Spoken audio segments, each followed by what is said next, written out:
세상에서 환난을 당하나 담대하라 내가 세상을 이겨노라고 말씀하신 주님, 오늘도 그 말씀을 기억하면서 저희가 은혜를 나누길 원합니다.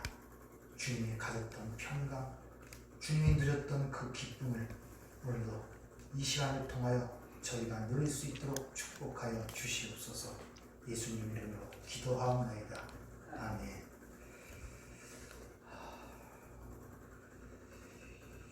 예배 때는 마지막 유언적 설계의 마지막 부분인 16장 32절 33절 이 두 절 말씀을 갖고 은혜를 나누도록 하겠습니다. 먼저 본문 말씀을 한번 제가 봉독해 드리도록 하겠습니다. 보라, 너희가 각각 제 곳으로 흩어지고 나를 혼자 둘 때가 오나니 벌써 왔도다. 그러나 내가 혼자 있는 것이 아니라 아버지께서 나와 함께 계시느니라. 이것을 너에게 이르는 것은 너희로 내 안에서 평안을 누리게 하려 함이라. 세상에서는 너희가 환난을 당하나 담대하라 내가 세상을 이겨노라. 아멘. 이 환난이라는 문제는 우리 성도와 뛸래야 뛸 수 없는 그런 관계에 있는 단어임을 여러분이 아셔야 됩니다. 여기서 평안을 누리다는 단어와 환난을 당하다는 이 단어가 에코, 가지다, 소유하다는 똑같은 동사입니다. 그러니까 내 안에서 평안을 누리게 하려 하면은 내 안에서 그 평안을 소유하게 하려 함이라, 이런 말과 같은 것이고, 너희가 환난을 당하나 너희 자체가 나와 함께 한다면 환난이라는 그것을 너희가 소유하고 있다는 그런 의미를 우리에게 전달하고 있습니다. 이 환난이라는 단어 헬라가 들립시스라는 단어인데 이게 들립보라는 단어에서 파생된 단어입니다. 근데 이것을 사전적 의미로 보면 기름을 쥐어짜다, 또 억압하다, 누르다, 아주 강한 그런 의미를 갖고 있는 단어인 것입니다. 이 들립시스라는 이 환난이라는 단어를 여러분이 쉽게 생각하려면 탈곡기를 생각하시면 돼요. 가을철에 그 이삭을 털어내기 위해서 탈곡기를 돌리면서 이삭을 털어내는 그 모습을 연상시키면 이 환난이라는 이 들립시스라는 단어가 여러분들에게 잘 인식이 될 것입니다. 그래서 이 환난은 성도의 인식의 표지이며 성도의 어떤 표징이라고까지 성경은 기록하는 것을 볼 수 있죠. 그래서 계시록 7장 14절을 보면 큰 환난에서 나오는 자가 바로 성도다 이렇게 표현하고 있고, 계시록 1장 9절을 보면 예수의 환난과 나라와 그 창에 동참한 자가 바로 나다, 즉 사도 요한임을 고백하는 모습을 볼 수 있습니다. 따라서 성도는 필연적으로 환난이라는 것을 갖고 있을 수밖에 없다는 사실을 주님께서 가르치시기 위하여 마치 임신한 여인의 모습을 통하여 그것을 우리에게 설명하시는 것을 볼 수 있습니다.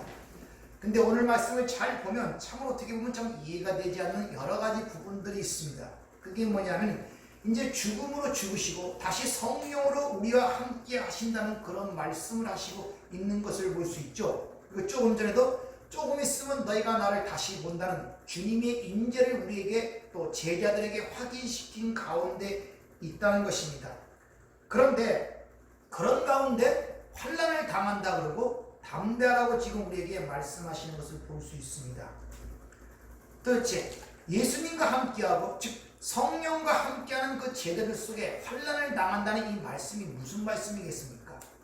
차라리 세상에서 너희가 환난을 당하나 내가 너와 함께 있으니까 내가 그 모든 환난을 막아줄 것이니까 너희들은 걱정 말라 이렇게 얘기하면 쉽게 이해가 되겠는데, 환난을 당한다고 지금 주님이 우리에게 말씀하시는 것을 볼 수 있죠. 그러면서 그 환난 속에서 담대하라 내가 세상을 이겨내라고 그렇게 말씀하고 있는 것을 볼 수 있습니다. 아마 여러분들이 잘 아시는 구절이 있을 것입니다. 시편 121편을 보면 졸기도 아니하시고 주무지도 아니하시고 우리를 눈동자같이 지키신다는 그런 하나님의 은혜로운 말씀이 기록된 것을 볼 수 있죠. 그러면 우리가 예수를 믿고 예수와 함께 성령이 내주하시고 그 삶을 살아간다면 그 환난에서 벗어나는 게 당연한 도리 아닙니까? 그런데 여기서는 환난을 당한다고 그렇게 말씀하시는 것을 우리가 볼 수 있습니다. 즉 그 환난을 당할 뿐만 아니라 그 당하는 가운데서 너희는 평안을 가지게 된다. 평안을 누려야 한다. 라는 말씀을 하시는 거예요. 그것도 명령입니다. 담대하라. 명령으로 이렇게 말씀하시고 있다는 것입니다. 즉 지금 주님은 마지막 유언적 설교에서 우리에게 환난과 평안을 동시에 우리에게 주시는 모습으로 지금 등장하고 있는 거예요. 그래서 우리는 이 역설적인 이 부분들을 잘 이해를 하셔야 됩니다. 따라서 신약에서는 세상에서 환난을 당한다 하는 그 얘기는 그 환난을 당한다는 것을 보면 1인칭 주격 단수입니다. 그러니까 환난을 당한다 그 말은 당한다는 말은 그 환난의 요소를 우리가 가지고 잉태된다 이런 말이에요. 쉬운 말로 여인이 혼자 살 때는 씨를 잉태하지 못했을 때는 자유롭게 삽니다. 먹을 거 먹고 마실 거 마시고 뭐 자유롭게 자기를 위해 삽니다. 그러나 일단 씨가 잉태되면 그 씨 자체가 그 여인에게는 환난으로 다가오는 거예요. 입덧이 심해지고 여러 가지 몸매가 망가질 뿐만 아니라 행동도 부자연스럽고 자기를 포기하고 오히려 제 안에 있는 아이를 위해 살아야 되는 그런 삶으로 바뀌는 과정을 여러분 아시죠? 그러므로 그 안에 생명을 잉태하는 그 자체는 이 세상에서 그게 환난으로 감지가 된다는 것을 지금 우리에게 가르쳐주고 있는 거예요.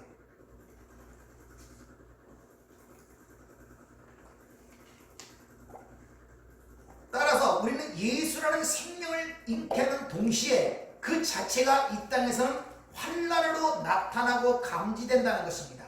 그러나 우리가 잘 알다시피 그렇게 임산부의 입덧이 심하고 여러 가지 문제가 일어나지만 결국은 그 아이의 출산으로 인하여 그 모든 것이 기쁨으로 변한다는 것을 여러분의 삶을 통해 알고 계시지 않습니까?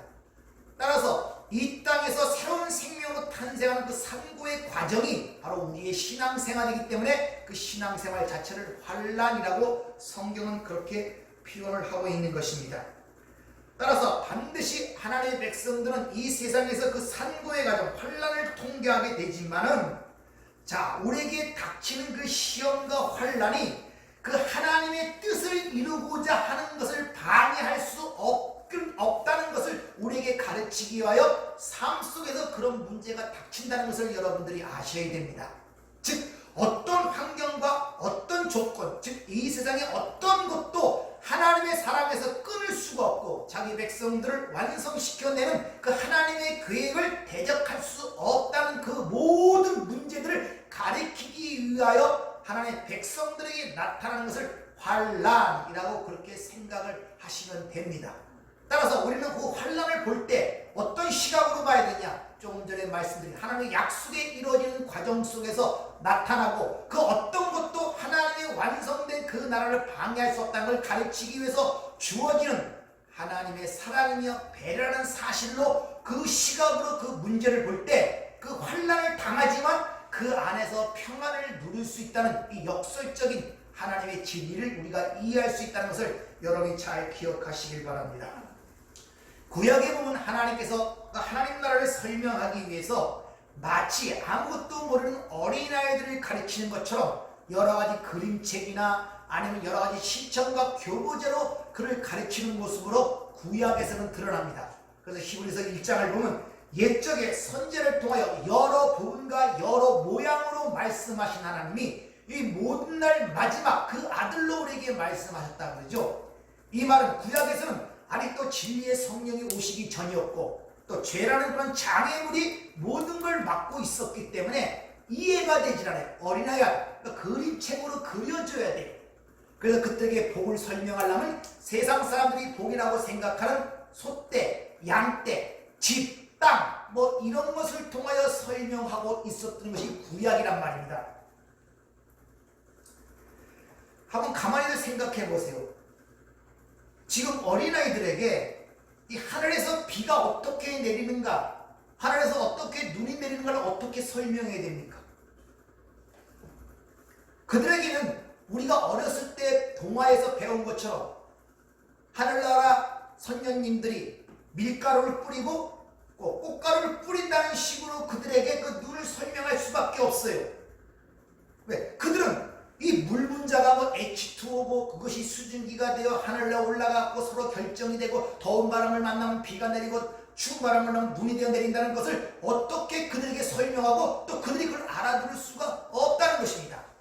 그래서 그들에게 설명할 때는 그냥 하늘나라 선생님들이 꽃가루와 밀가루를 뿌리는 게 바로 눈이다 이렇게 설명할 수밖에 없었던 시대가 바로 구약인 것입니다. 그런데 마지막 날 아버지가 나로 말미암아 말씀하셨다고 하죠. 아들로 말미암아. 이제 그 하나님께서 말씀을 하시는데 인간으로 이 땅에 오셔갖고 이 얘기를 하신 거예요. 그것이 바로 신약인 것입니다.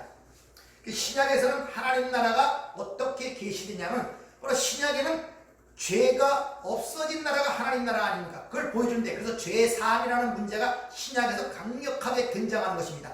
죄삭은 사망이죠. 따라서 이 땅에 나타나는 그 사망의 증상들이 바로 모든 것들이에요. 사망 자체가 죄삭시고 각색 질병도 그렇고 질투와 시기, 증오, 미움 이게 다 그 사망의 증상들 아닙니까? 그래서 주님께서 그 죄가 해결되면 죄삭신 사망의 증상들이 사라진다는 것을 그들에게 가르치기 위해서 바로 죽은 자를 살리기도 하고 각색 질병을 고치기도 하고 그런 것을 통하여 설명하시는 모습이 바로 복음서에 기록이 된 것입니다. 그리고 구약에서 보면 시체를 만지거나 또 혈육병 들인 사람들을 만지거나 하면 부정하고 불결해서 정결 예식을 행해야 됩니다. 근데 신약에서 보면 주님은 부정한 여인이 예수님을 만지고 예수님은 문둥병자도 만지시고 시체를 만져도 부정하고 불결하게 되는 것이 아니라 오히려 그 병이 떠나가고 죽은 자가 살아나는 그런 역사가 보이죠.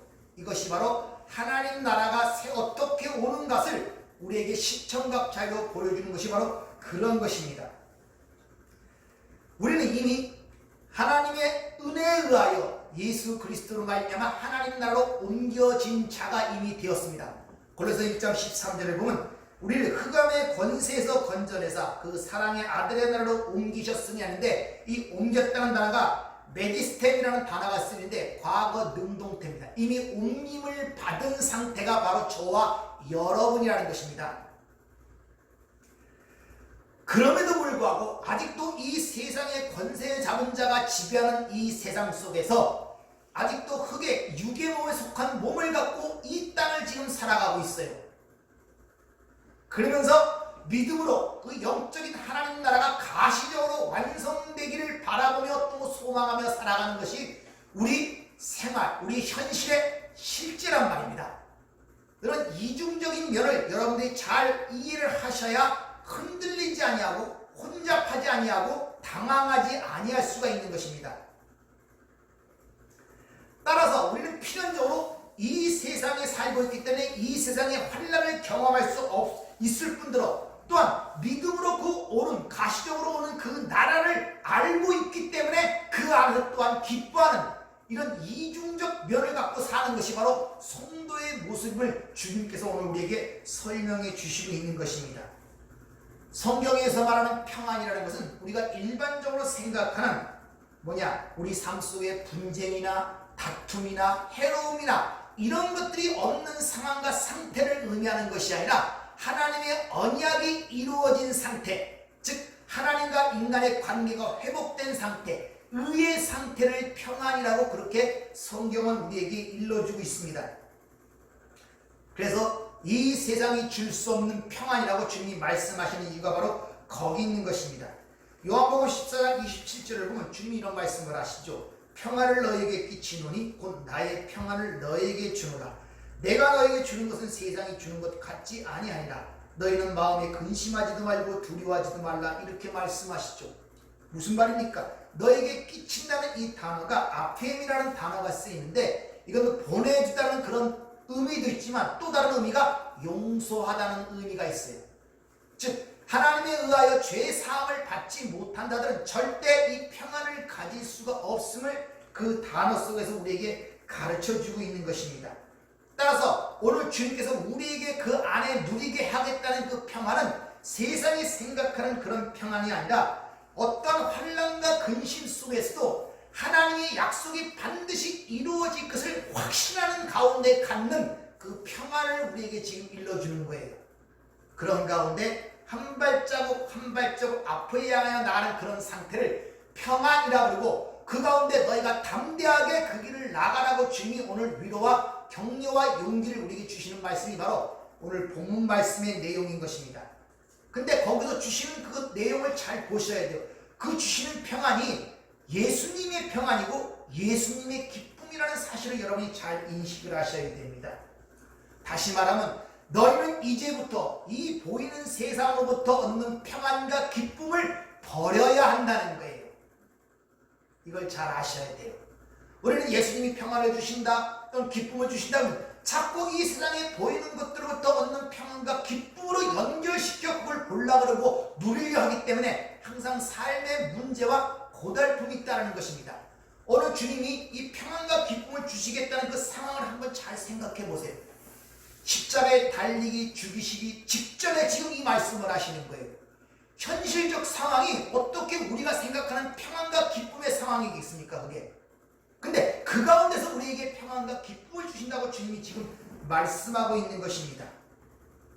세상으로 볼 때는 현실적 상황이 최악의 상태, 죽음을 앞두고 있는 상태니까. 그럼에도 불구하고 주님은 그 가운데서 우리에게 평안과 기쁨을 주신다고 말씀하고 있지 않습니까? 도대체 그게 무슨 말입니까? 즉 예수님 우리가 주시겠다는 예수님의 평안, 예수님의 기쁨이 뭘 의미하는가를 여기서 우리가 제대로 깨달아야 한다는 것입니다. 잘 보시면 주님이 지금 유언적 설교를 하고 십자가를 향하여 나가시는 그 과정이 하나님의 뜻이 이루어지고 있는 과정 아닙니까? 이걸 잘 보셔야 돼요. 예수님은 지금 자신이 제자들의 배신에 의하여 모든 걸 떠나고 이제 십자가의 죽음으로 가는 그 과정, 현실적으로 최악인 그 상황이 하나님의 내 뜻이 이루는 것이 아니라 하나님의 뜻이 이루어지고 하고 성취되는 과정이라는 걸 알고 있었다는 거예요. 그게 평안이고 그게 기쁨이라는 것을 오늘 우리에게 전달해주고 있는 것입니다. 지난주에 말씀드린 것처럼 세상 만사가 내 뜻대로가 아니라 하나님의 뜻대로 이루어지고 있다는 사실에 눈이 열린 자들이 진정한 기쁨과 평안을 가질 수 있음을 우리에게 가르쳐주는 거예요. 잘 생각해 보세요. 하나님이 천지를 창조하시고 전지전능하신 분입니다. 그분이 우리의 아버지세요. 그러면 그 아버지의 권한 아래, 그 아버지의 손 아래 모든 것들이 운행이 되고 계획이 되고 이루어져 가고 있는데 그 모든 것이 우리 하나님의 백성의 유익을 위하여 만들어 가고 있다는 사실을 믿는다면 어떤 보이는 현실이 상황이 최악이라도 그것이 그 안에서 우리의 유익을 위함을 아는 그것이 바로 평안이고 기쁨이라는 것을 우리에게 가르쳐주고 있는 거예요. 그래서 주님께서 최악의 보이는 현실 속에서 나의 기쁨과 나의 평안을 너에게 준다고 말씀하여, 왜? 그것이 하나님의 뜻이 성취되는 과정임을 알고 있기 때문에 여러분도 이 세상에 살아가면서 이런 하나님이 주시는 이 주의 말씀을 통하여 그런 관점에서 모든 걸 바라보셔야 돼요. 여러분의 눈으로 보기에, 세상의 눈으로 보기에 모든 게 절망적이고 이 주님의 상황처럼 최악의 경우일 수도 있어요. 절망적일 수도 있어요. 그러나 그 모든 것이 나의 유익을 위하여 또 하나님의 선을 이루기 위하여 하나님의 뜻이 성취되는 과정이라는 것을 내가 믿고 거기에 확신한다면 그 가운데도 진정한 환난 속에서도 평안과 기쁨을 누릴 수 있다는 것을 오늘 우리에게 가르쳐주고 있는 것입니다. 그래서 32절에 보면 너희들은 다 나를 버리고 떠나지만 나 혼자 있는 것이 아니라 아버지가 나와 함께 계시다고 고백하시는 것입니다. 따라서 우리는 이 세상 보이는 세상으로부터 오는 기쁨 또 세상으로부터 오는 만족과 평안을 누리는 것을 버려야지만 돼요. 세상으로부터 기쁨과 평안을 얻는 그 마음을 버려야 된단 말입니다. 그 버리는 과정 속에서 바로 하나님께서 우리에게 주시는 믿음, 그를 통하여 하나님의 계획이 이루어지고 하나님의 약속이 완전히 반드시 이루어질 거라는 확신 속에서 진정한 평안이 이루어지고 기쁨이 우리에게 온다는 사실을 여러분이 잘 인식하시길 바랍니다. 그렇다고 성도가 아무런 흔들림도 없이 근심도 없이 고통 없이 살 수 있다는 그런 말이 아님을 여러분이 아셔야 돼요.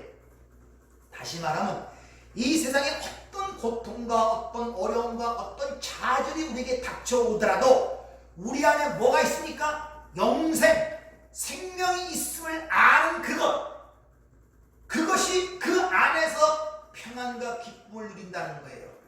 그래서 주님이 임신한 여인의 예를 들잖아요.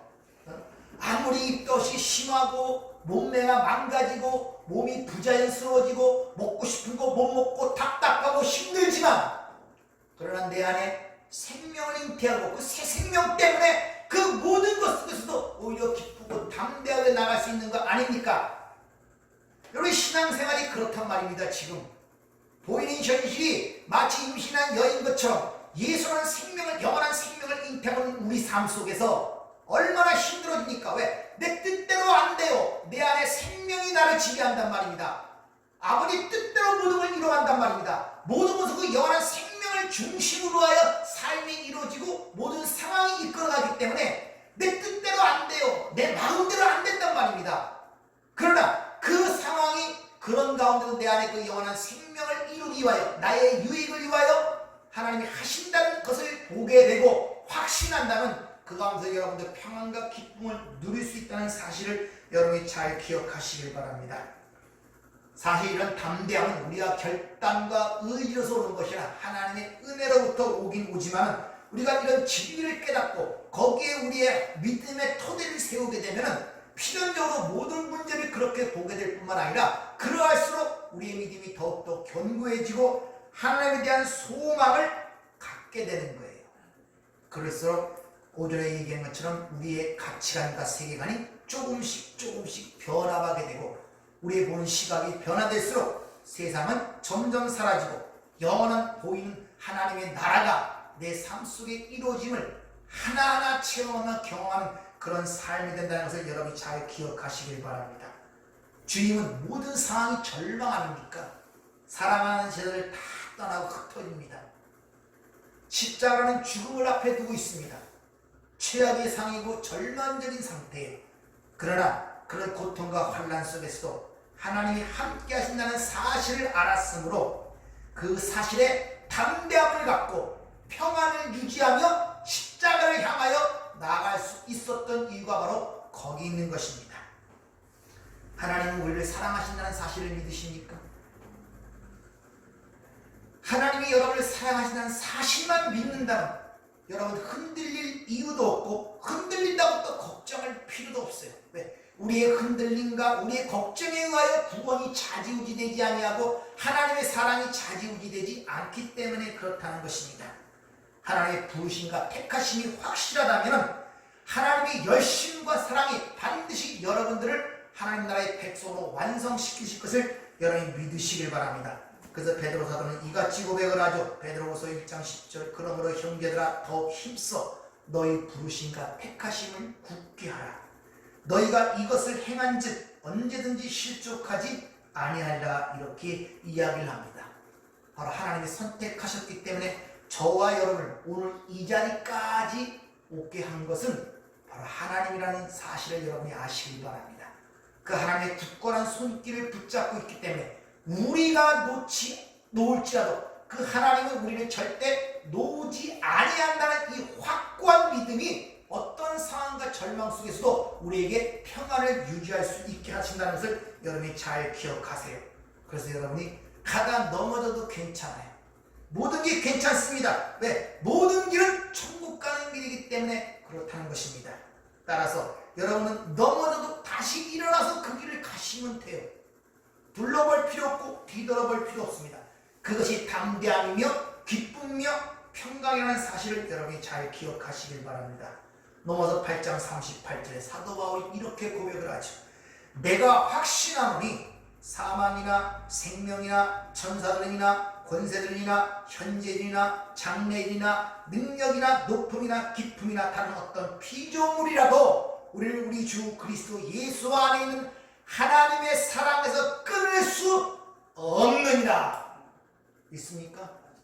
하나님의 사랑에서 끊을 자가 이 피조물 중에는 없다는 것입니다. 이것만 여러분이 간직하고 계시다면 어떤 환난과 절망적인 상황 속도 오늘 주님이 누리신 그 평안과 기쁨을 여러분 삶 속에 누릴 줄 믿습니다. 다시 한번 오늘 주님 마지막 말씀을 기억하시기 바랍니다. 이것을 너에게 이르는 것은 너희로 내 안에서 평안을 누리게 하려 함이라.